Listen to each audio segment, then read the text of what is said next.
Baby boomers, Generation X, coming all the way from the 21st century is me, Zach. Now, it may surprise you, I'm actually looking up from my phone for once, but I did just Google what our generation name is, and it's Generation Y. And Y is a great question because I actually don't know, but I can Google it though.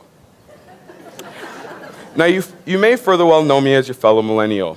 I belong to the liberal, left-winging, Bernie Sanders voting, social activist blogging, hashtagging, selfie-taking, free t-shirt loving millennials.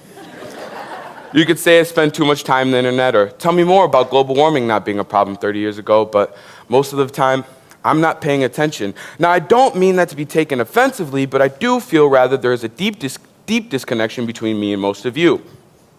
I never had to walk to school in the snow. I never used streetlights as alarm clocks. I was a bit young for 9/11, but I do know airport security to be quite a hassle. But this difference should be noted.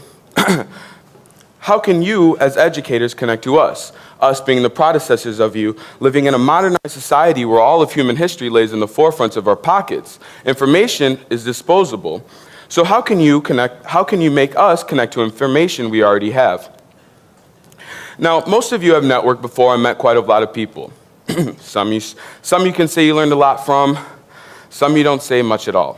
Now, the ones you learn the most from were not always who you expected them to be, but this is important to take note of because anybody can make that connection. So growing up in Aurora, I was exposed to a lot of different diversity and population. So there was a lot of low income, high income, all type of ethnic backgrounds, cultures.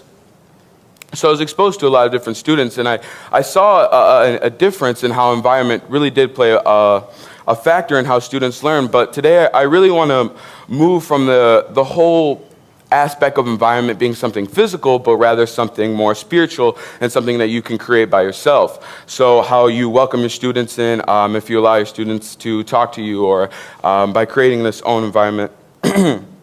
So when I was younger, I would always want these really interpersonal relationships with my teachers, so I'd often ask these somewhat personal questions, and a lot of the time, these teachers would say, that's a bit unprofessional, it's inappropriate, and I would always, think, why is it inappropriate? I come here and I see you every day, and I don't even know who you are, and so as through my education went on, I met a lot of great teachers, and it wasn't until my freshman year until I really had this connection where I really kind of found what I was wanting, and I took a world history class, and I had a teacher who really showed me how much of a history geek I actually am just by watching her teach. And so through her enthusiasm and through her passion, she created this environment which was very welcoming and very compassionate. And so what I like to take note of what she did is she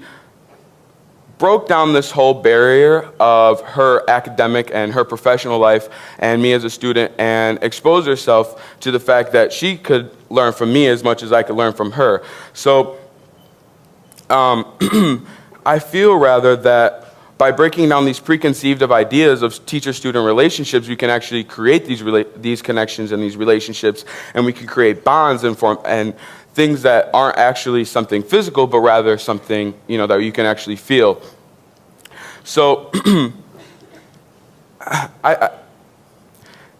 I guess my whole challenge for you guys as teachers is to break down this this barrier of ego and pride, and allow yourself to not only learn from or not just have your students learn from you, but have your students learn, or you learn from your students. Now, every student does not have the ability to understand pre-calculus.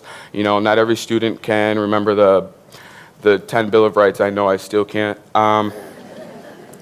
But every student has the ability to create a relationship. Every student has the ability to create a bond.